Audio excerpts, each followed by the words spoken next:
અટલ ભૂજલ યોજના અંતર્ગત ભૂગર્ભ જળના કાર્યક્ષમ ઉપયોગ તેમજ ઘટતા ભૂગર્ભ જળ અટકાવવા માટે રાજ્યકક્ષાના વર્કશોપનું આયોજન કરવામાં આવ્યું છે, જેમાં મુખ્ય મહેમાન તરીકે જળસંપત્તિ વિભાગના સેક્રેટરી, ગુજરાત જળસંપત્તિ વિકાસ નિગમના મેનેજિંગ ડાયરેક્ટર, અધિક્ષક ઇજનેર સહિત 6 જિલ્લાના નોડલ ઓફિસર સહિત અન્ય મહાનુભાવો હાજર રહ્યા હતા. વર્કશોપમાં યોજનાના સફળ અમલીકરણ માટે અપનાવેલ વિશિષ્ટ ઉપાયો અંગેની માહિતી જિલ્લા અમલીકરણ ભાગીદારો દ્વારા આપવામાં આવી હતી.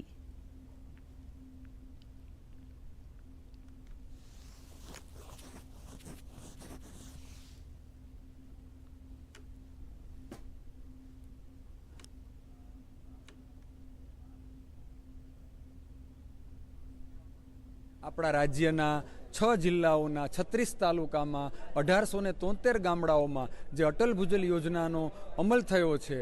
એમાં અમલ દરમિયાન જે અનુભવો થયા, એમાં જે પડકારો આવ્યા અને એને આપણે કેવી રીતે પહોંચી વળ્યા, ઉત્સાહ પ્રેરક પરિણામો હજી વધારે આગળ કેમ હાંસલ કરી શકીએ, એની ચર્ચા વિચારણા કરવા માટે અત્રે આ એક દિવસીય કાર્યશાળાનું આયોજન GWRDC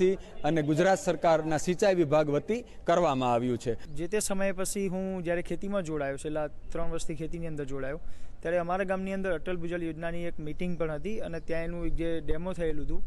ત્યાં હું ત્યાંથી નીકળું ને મારે અચાનક હું ત્યાં ઊભો રહ્યો. ત્યાં વાત થઈ કે આવી રીતના રિચાર્જ સિસ્ટમ આ રીતે હોય, તો ત્યાંથી મને જે મારો વિચાર હતો તેની મને પ્રેરણા મળી કે આ રીતે કરાય એમ.